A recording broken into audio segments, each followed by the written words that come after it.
Hello, everybody. Thank y'all for listening to the Entrepreneur for Life podcast. I'm your host, Gideon Webb. I want to thank you guys for tuning in and listening in on all podcast platforms. I have a very special guest, Miss Kashia of Henna. And Kashia is an entrepreneur as well as an artist. And she's super creative, someone I wanted to personally get on the podcast because we've been doing business back and forth for the past year. I've witnessed her grind. I've witnessed her art. Very, very talented individual. And Appreciate it. A young entrepreneur, if you don't mind me saying, somebody who's kind of like finding her way and navigating through the life of an entrepreneur. So welcome, Kashia. Thank you. All right.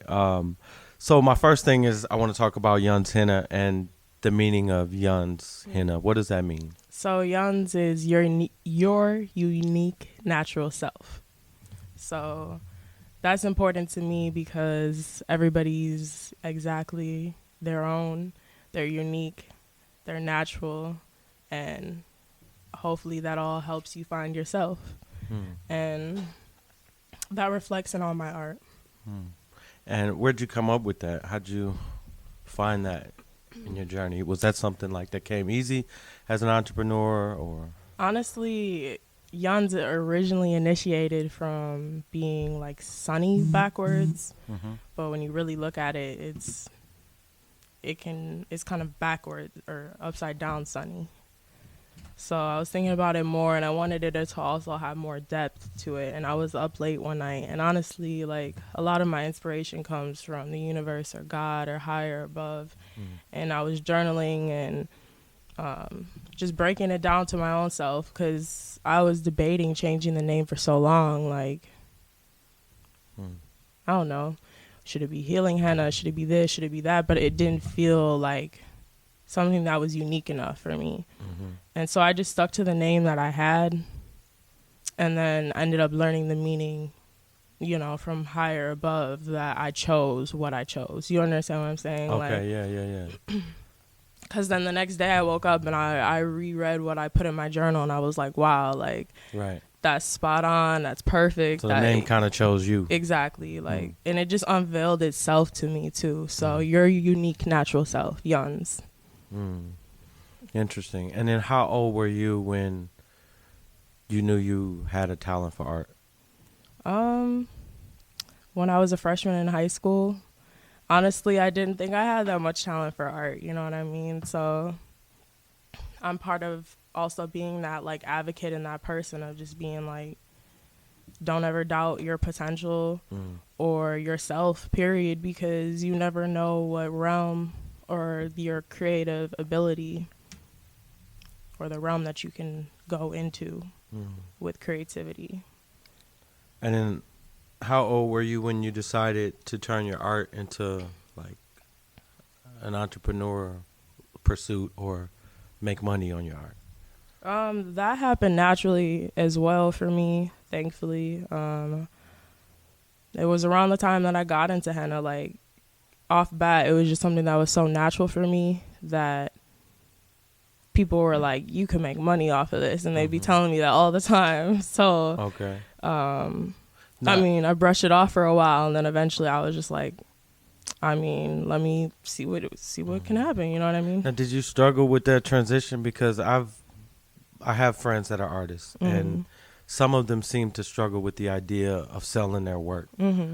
Did you ever feel like any kind of way about your art and how you felt you wanted to put it out to the world, and the pressure of, like, because when you do art, you're kind of free, but then when you're at the business aspect, you are tied to, like, deadlines and expectations, and it isn't, I don't know, as an artist, what do you think? How was that for you? Say the first part of the question again. Well, so I've met certain artists that once they start to turn their art into a business, it becomes challenging because putting a price on their art sometimes is hard. Selling their art sometimes is hard. Sometimes they literally want to give it away because they feel like, it needs to be appreciated, or, just going from artist to a business artist. Did you how did that transition go, and are you still transitioning I through feel like it, I'm or? honestly, you know, I'm young. Mhm. Well, I consider myself young to Mhm. life. So I feel like I'm definitely still in that, excuse me, transitional period. But I think it's a natural thing. I think it's something that you do day by day, and it's something that it's not something that's just going to happen overnight. Gotcha. You know, you're going to see yourself evolve as an artist and as a person and as a business owner, you know what I mean? And Right. you'll be surprised at the things you'll accomplish. You'll look back, you know, as long as you're consistent, you know what I mean? Right. And self-discipline. Yeah. No, I think so. I mean, because it seems a lot of the skill sets, or some of the skill sets that goes along with being a good artist, you know, perfecting your craft, working at it, you know, staying consistent, it can apply to business as well. You know, so maybe the transition may be easier for some than others. What are some of the challenges you find as being a young businesswoman? I mean, there's a lot. I mean, everybody's life is different, so it's going to be like life can be a challenge in itself. So it's just literally just being consistent, you know, and rising above whatever you're going through and still showing up not only for yourself, but for your business and believing in yourself and what you're putting out there. And exactly, like I try and inspire myself as much as I want to inspire others. You know what I mean? Gotcha. So. And then, you know, as a visual artist, I know you also do some performing artist stuff that I haven't quite heard yet, but you like teased it. And you know, you kind of showed me you got some skills on the other side. Where did you find the passion in performing or writing? Well, writing was actually my major. I went to Milwaukee High School of the Arts, and that was my major at arts. So it's kind of interesting how I delved into visual arts, how I have.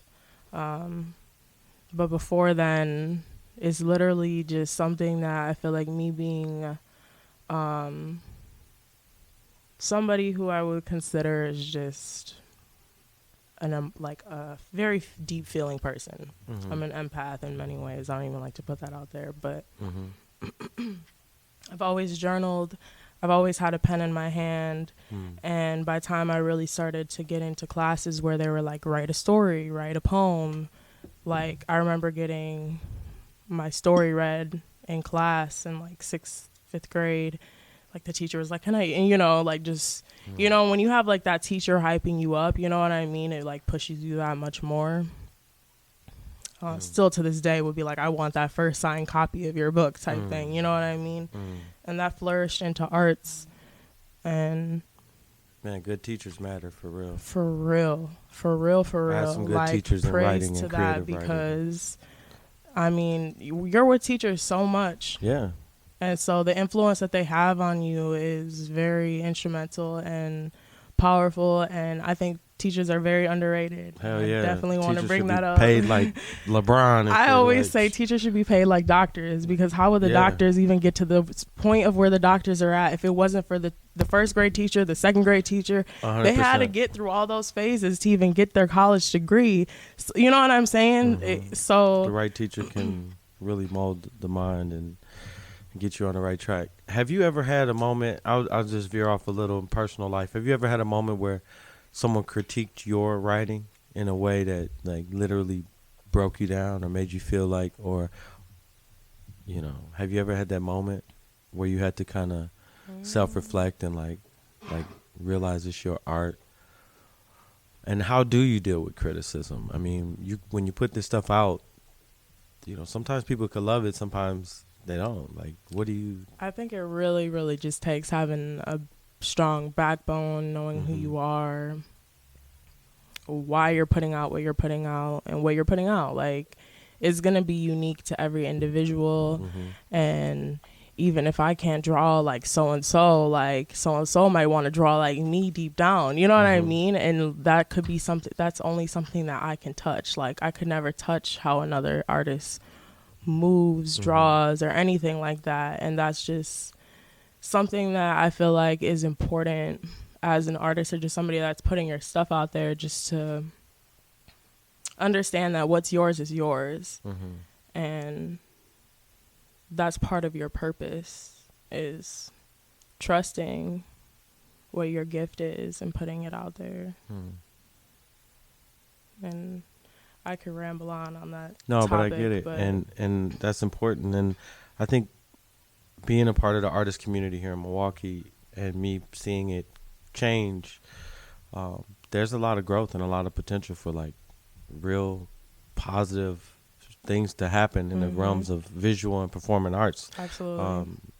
And especially like our stuff, you know, the stuff that's homegrown, organic, like culture, art, you know, and more art and murals popping up in the city. Like Milwaukee's actually becoming a city that's like 100% wholeheartedly embraced art. I mean, you could see it like walking downtown. There's plenty of artwork, you know, and I've been to other cities and it's not like that all the time. And so I'm proud of where the Milwaukee art scene is now. What do you think? How do you view what's going on in your realm? It's definitely a beautiful thing to see. There's definitely a lot of more diversity I want to see happening. But it's not something that, you know, I want to see with a glass half empty regardless, because I'm happy to see art wherever I can see it. And honestly, I do see more and more popping up. So I hope that even just saying that manifests more and more popping up, because... And when you see other artists, does that kind of motivate you? Oh, absolutely. Absolutely. And that's what I love. Like, that's why I go to other cities, because I want to see other art. And it's a lot of the time the people who are just doing it out of passion on the walls, not even getting paid for it. You know what I mean? Like, that's why when I go to the art museum, like, we can all relate, I'm sure. You know, it's what is this? It's like triangle with a line through it. You know what I mean? And it's black and white. And I'm over here doing this, like, 5-hour, right, you know, 3-day, two week, you know, project of an art piece. And, you know, it's just like, it's crazy. So I know a lot of artists can relate. So that's what I love to see. What do you say to that young artist that may get discouraged when they see more advanced artists that are doing their thing, like, you know, who may be a little more timid and not so confident in their artwork? To just trust your lines, trust your curves. And that means whatever you draw on the paper, start drawing some lines, start drawing some circles, and trust it. Trust your paintbrush, trust your strokes, trust your intuition. And honestly, if you got to, start intuitively painting and doing art, which literally is just maybe throw on some music, and it's just, don't even think about it and just create. And the more and more you do that, you can add skills to that, you know what I mean? Which would be how to draw a face if you want to do that, you know what I mean? How to mathematically put together a mandala or whatever, you know what I mean? Because there's a lot of math in art. So it's like however you want to apply the skills to then how your heart and your intuition and your spirit and your body, like how it's called to flow. You find that in that intuitive process too. But then also just trusting exactly your own self. Like there's nothing like just you. Like there'd be no purpose of you trying to replicate what anybody else could do or trying to be a lot like of people intimidated. have trouble getting to that point though, where it's like, you know, you have so much confidence in yourself, you're not thinking about what other people are doing or trying to compete or trying to match or meet their standard. I think there's a place you have to go in your own self. I think every day we all, even like myself, we all can kind of get to that point where you feel intimidated or trying to match somebody. I mean, maybe I even feel like that recently, if I'm going to recall on that feeling. And it's just more or less how you handle that feeling, because it's human. And so it's just learning that, like, what they're doing doesn't devalue what you have or what you have to offer. And just to get inspired by what they're doing. You know what I'm saying? Gotcha. Because also nothing's new under the sun. Gotcha. So what they're doing is not necessarily brand new either. There's been artists way longer than we even know, you know what I mean, doing magnificent things, you know, so. Yeah. What's your favorite part of the process? Of making an art piece? Yeah, whether it's visual. I mean, I'm so multimedia it really depends on what it is, you know. So for henna, to me, it would definitely be the drawing process, you know, because I get to create the design. But then the whole process is beautiful because it peels off and then it darkens over 24 hours. You know what I mean? It's light orange and then it darkens and then it lightens after days. So it's just like a whole beautiful process. I don't know. For painting, to me, I love painting because it's intuitive, you know. Watercolor is beautiful for that reason too. You can just take some water and the watercolor ink, and obviously there's skill applied to it. I think we all felt like we was the best at watercolors at one point. But I mean, there's the, you know, and that's what I'm saying though. Like, we had that confidence that we don't have like when we were kids. We like. But yo, you lose just that. getting back into it, you know, and honestly, something that I'm thankful for is that I did go to arts, is because that popped into my head. Is it's just like the people you surround yourself inspire you so much. Like, so I was surrounded by so many artists, and still I try to continue to surround myself with artists or people who are just able to be open enough with themselves to create, because that's what it is too. Like sometimes it's literally just putting on your favorite artist and maybe burning a candle or incense and just opening up to yourself, and like it's therapy. It really is. It's like a form of meditation. So deep. No, I totally agree. I think that's when my best art comes out, when I'm like alone and I can really hone into me.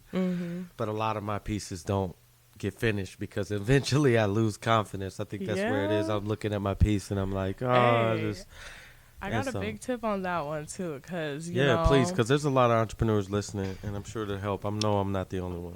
Well, you know, I'm still evolving, so my tips might be way grander in like a year, let alone 5 years. But it's just a matter of what I've experienced. Could you hear me that whole time? Yeah, I can hear you. I think they can. It's just a matter of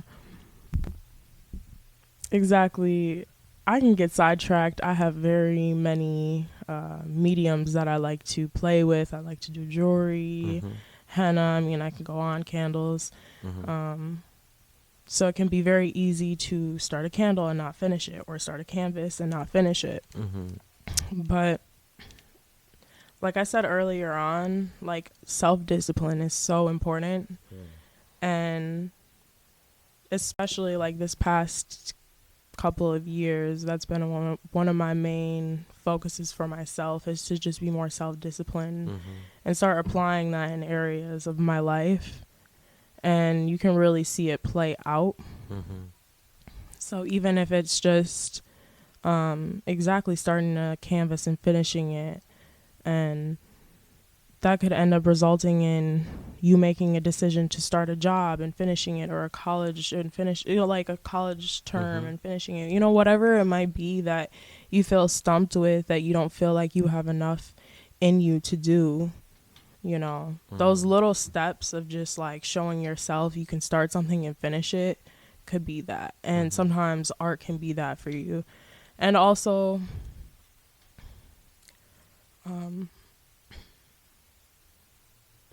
want to like backtrack you're welcome to the topic. Please, because I'm following right along.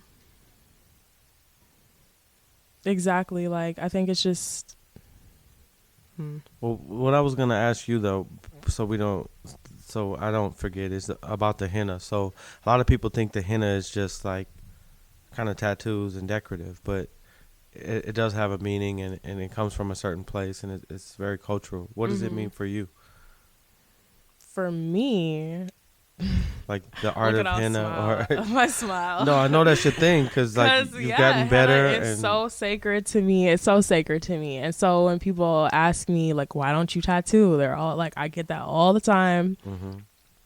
Tattooing is sacred in many parts of the world, even here. Like, I have tattoos myself. So it's just a matter of, for me personally, applying henna to the skin is not only like it's healing. Wait, I had these like words. It's like it's like this healing paint that you apply to the skin. You know what I mean? Like, I'm like applying healing paint designs to people's skin, and the designs can have meaning too. So it's like sometimes people will request certain designs or tell me what they're going through or something like that. And need your drink? Yeah. Have some of your lemonade or your water. I'm just like having deep thoughts as well.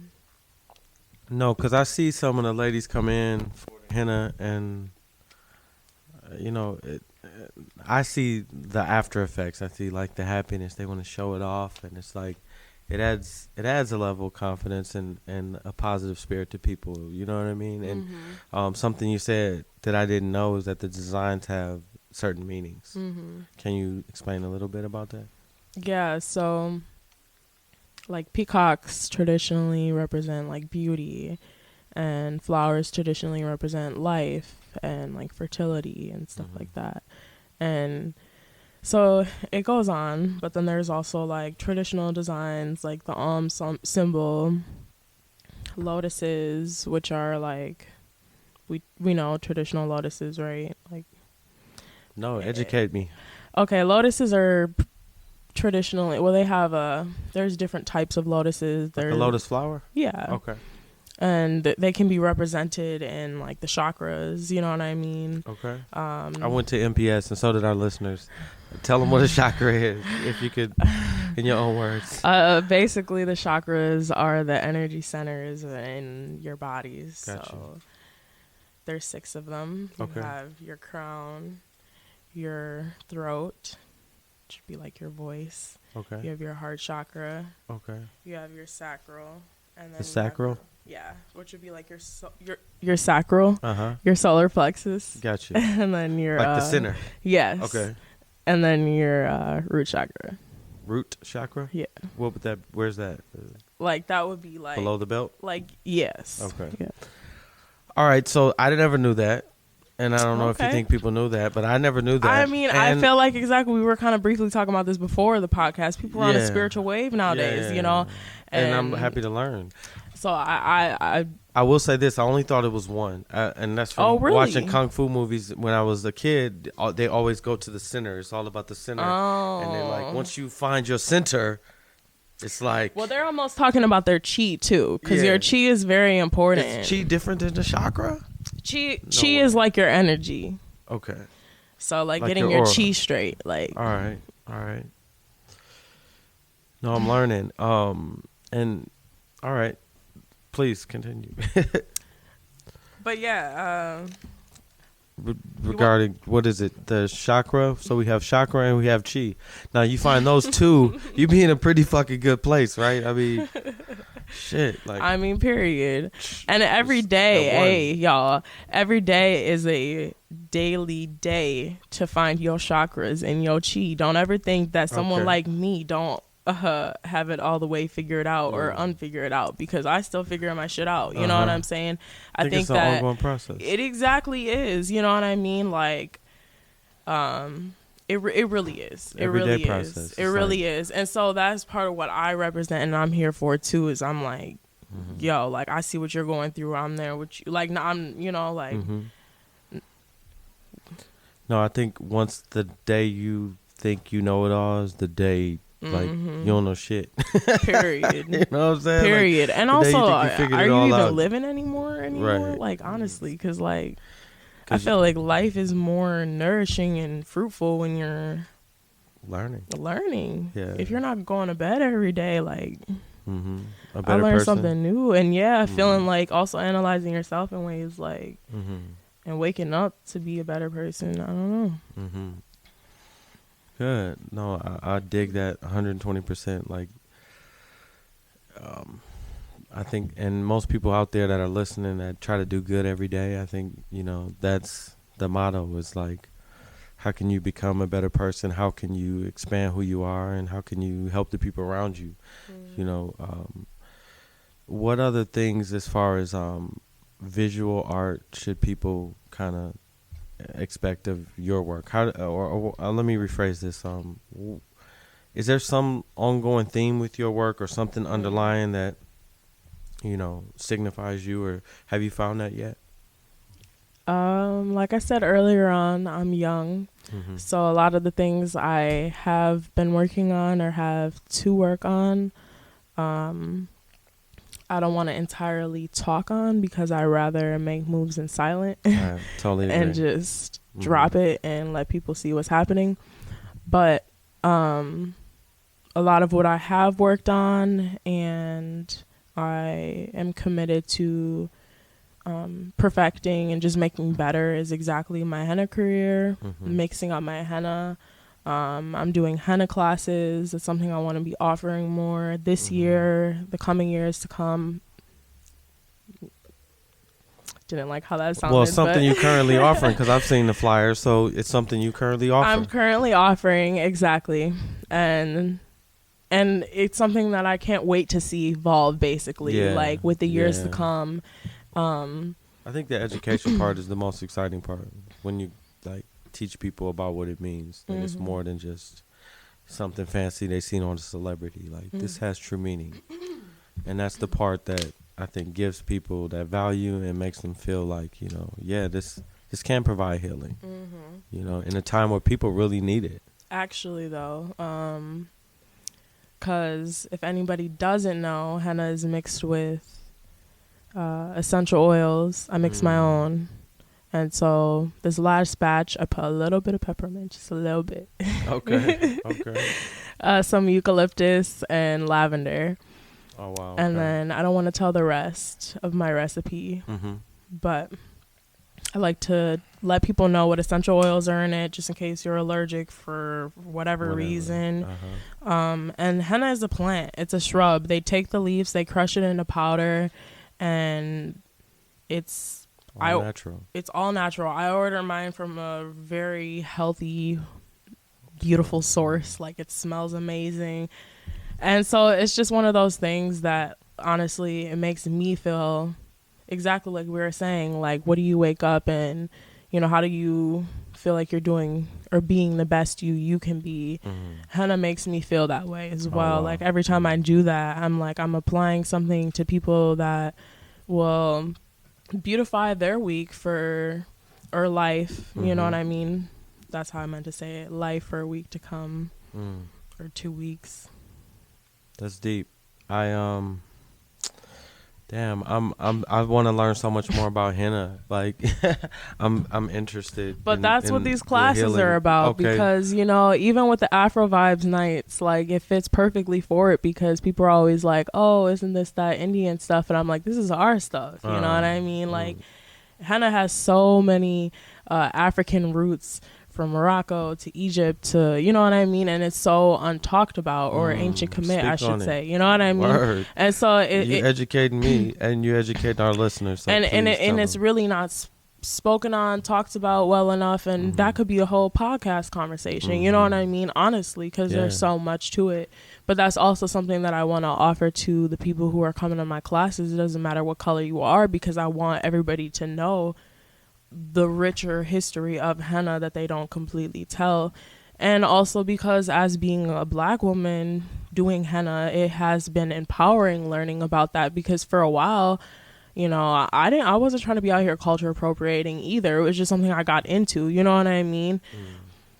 I don't even like wearing bindis on my head like that. I don't know if you would know what bindis are, but educate me. They're basically like the little gems Southeast Indian women will wear when they get married. But to me, it's just, I don't know, that's just not my culture. It's not my thing. So I'm not gonna like throw that on just because I do henna. It's just more or less something that I'm offering for our roots, and then also for the healing of everybody. Interesting. Yeah, I think definitely people should research as well as my jewelry. Go ahead, please. It's mad intent that goes into each piece that's done. That's why it takes time, and why sometimes I don't have as much as I would like. But it really is mad intent that goes into it, and just exactly, I want every person who's wearing my jewelry to feel they can manifest their dreams. They have the confidence to just take on the day. Each piece should have something natural in it, whether it's a crystal of some sort that will also provide its own, you know, properties, or shells, wood, whatever it is, you know what I mean? Because that's also natural. So Interesting. You almost got like a little Yun's universe going on. You got the henna, you got the art, you know. You know what I used to say when I was a teenager? I was like, you are, I think this is how I used to say it. Like, you are kind of like your own universe in a way. Like, your eyeballs are like your planets. Like, and your mind is like, I don't know how to explain it, because in many ways we make up the world with our head. You know what I'm saying? And I don't know, maybe I'm getting too deep, but it is valid to think of yourself as your own little universe. Because I was saying this briefly too, like, we all want to change the world. Well, a lot of us, you know, in our own ways, right? And it can be overwhelming when you realize you can't, right? In ways, right? But exactly, once you start changing your personal world, you can change the world around you, and then it starts to turn, and then it starts to just grow and get bigger, and you're changing. I mean, and it's a beautiful thing. So facts. No, I totally agree, and I think it's all about those people you put in your universe. Like, once you create your universe, how you start to bring people in that fit your, you know, your way, your universe, or just that orbit, and you just like, and you click, and then, you know, and then magic happens. Especially when it comes to artists and collaborating. I think, well, I would like to see that more. I would like to see more artist collaboration. I think, you know, you see it a bit, but we got so much talent, you know, in Milwaukee, and just to see some artists maybe come together instead of like this one piece by myself. Yes. No, let's get like 3 artists on this joint, and like really off of that, just going back to like everybody being their own individual as an artist. That's something that I love collabing with people, is because I know I thrive in this genre and you thrive in this genre, and it's almost gonna make me like tear up and get a, you know, like giddy, because like let's throw it together. Like, man, you can't match that. Like you can't match it. Like, it's just like some great food when you mix together the right ingredients. It's exactly. You're cooking up in the kitchen, but with the paintbrushes and whatever. And even if it is the beats or whatever, throw it all together. You know what I mean? I done dibble dabbled with a little bit of all. So, you know. Yeah. Like, and I think that's part of it too. Does the just balancing all these things ever create anxiety or stress? Ooh, that's a great question. That's a great question. Because honestly, being young, I was experiencing that today. You know what I mean? Because aside from work, you know what I mean, I work like 2 jobs, and I love to do so many things. And so it can be almost sad too, because it's like I want to just spend my time doing all this stuff. You know what I mean? Man. Yeah, no, so, that's hard. But honestly, I feel like it's just a matter of learning how to manage your time and prioritize. Like, what do I really want to do? Then exactly, that's one of my favorite things is managing my time. So it's like, I'm going to give myself an hour to do this jewelry. And then if I really, really am into it, maybe I'll give myself another 30 minutes. You know what I mean? But really just trying to be more strict and not doing that. But it really depends on how important. Like, I have jewelry orders lately, so I'll try and commit to that. But delegating your time and separating it so that you can try and get more done, I think has been helpful with helping that. Yo, that's for real. That's major. I like to do a lot of things, but it can be like feeling impossible to get it done. So I gotta ask, so specifically, like when that moment hits, how do you deal with that anxiety or that moment where it's like you feel that pressure or you feel that anxiety? Is there something or a routine that works for you? It's definitely, you just gotta sit your ass down for a second and just talk to yourself and just like remind yourself you're blessed, you're safe, you're okay, and just breathe. And just remind yourself that, and my auntie said this best one time, you just got to focus on the most important things sometimes. And especially when you're feeling that overwhelmed, then I think it's good to self-care too and step back and maybe do a face mask and completely step away from all those thoughts and tasks advice, and ideas, because I've never really sometimes heard it's that, still though, too much. You know what I mean? Really just step away just from everything. completely step away from it for at least like an hour. Take a shower, sing, dance, cry if you need to. I don't know. Sometimes you need to, As a and then creative come person, back. pardon me. As No, a you're creative good. person, do you also struggle with the administrative side of things? As like some artists are like, What do you mean about super that? creative? So like when you're coming up with these things or you have these ideas, some people make lists or they're very organized and they start putting in calendars and all that. But for a lot of artists, we're in this creative mode so much that we don't really think of, like, at least for me, I'll speak for myself. When I'm in artist mode, it's hard for me to get in administrative, organized business mode because I'm in artist mode. And as an artist, I just want to be a free artist. I don't want to be, I don't want to be setting deadlines, things to do, appointments, Do you find that difficult for like you? the Or management, is it, you're saying? Yeah. I mean, and even in art school, did they teach the business of art? No, they definitely did not. And that's a great question, because at art school they should. If you're teaching kids how to pursue their art of whatever genre they're in, they should definitely be teaching you how to manage it. And that's definitely been something that I'm young, and so I try not to beat myself up, or but more or less just every day wake up and just try and learn more, because that's all I can do. And I've said it, I think I said that today, I need a manager. You know what I mean? Because sometimes it's hard, especially when I'm trying to do so much.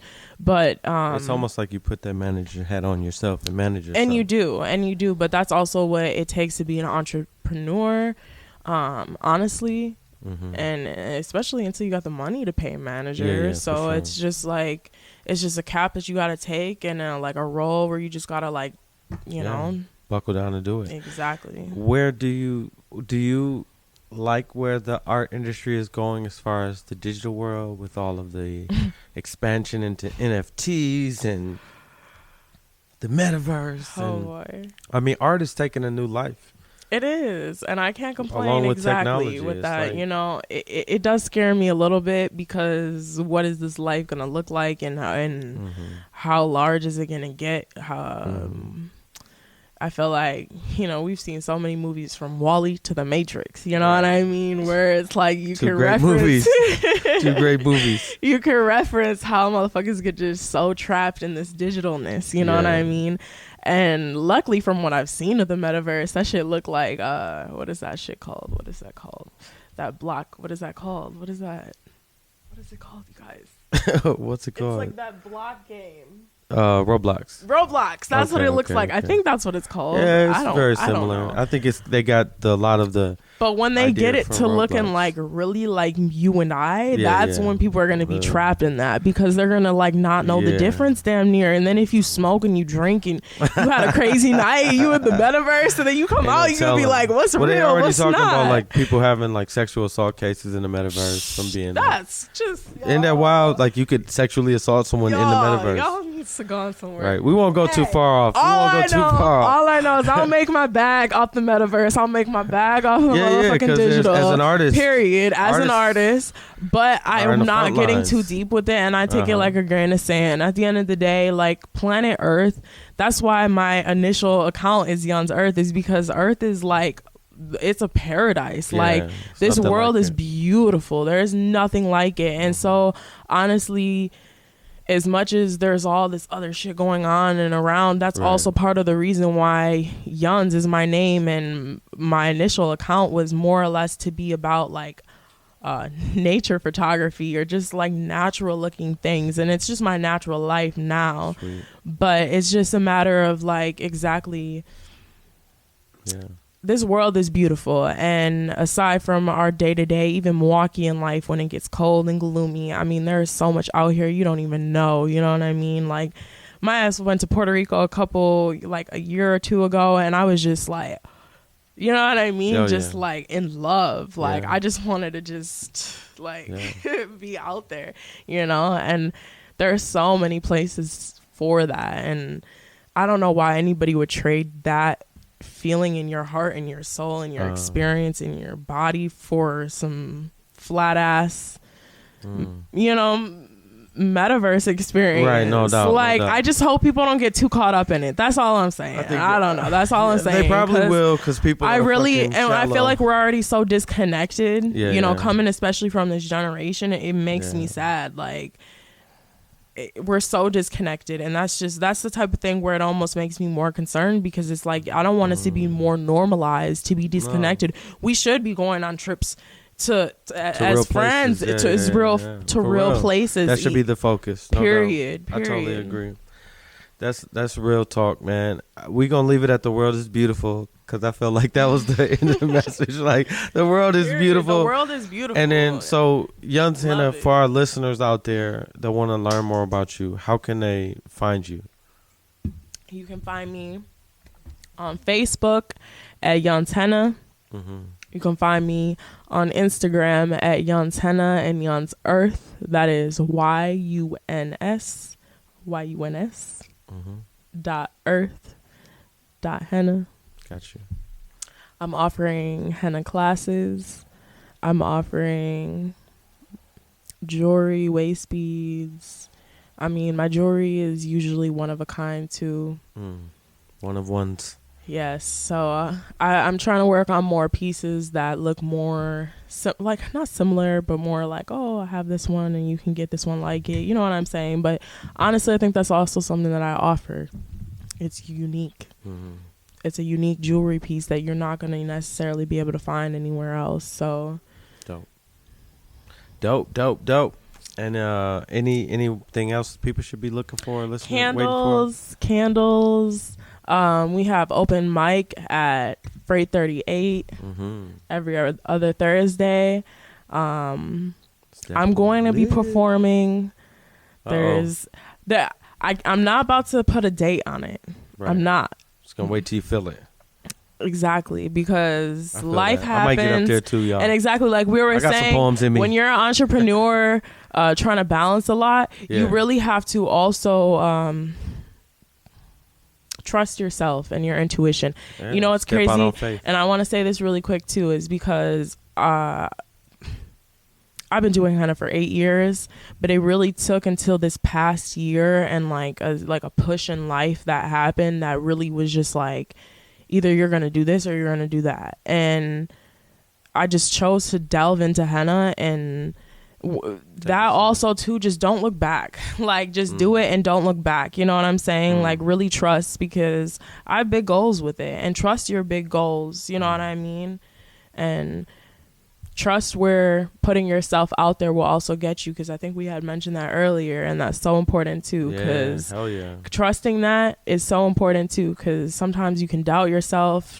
I can have anxiety. I mean, even having this podcast, I'm like, you know what I mean? But it's so important to just put yourself out there and trust yourself, because you never know what people are how they're gonna receive you or need what you have to offer, or you know what I mean? They're always gonna be those haters. Always gonna be the motherfucking haters, but facts. There's gonna be the people that need you. Facts. Step out and on the faith. world that loves you. Give it a try. We was talking about that in the last podcast. You just gotta step out and do it, man. You gotta stop worrying. So.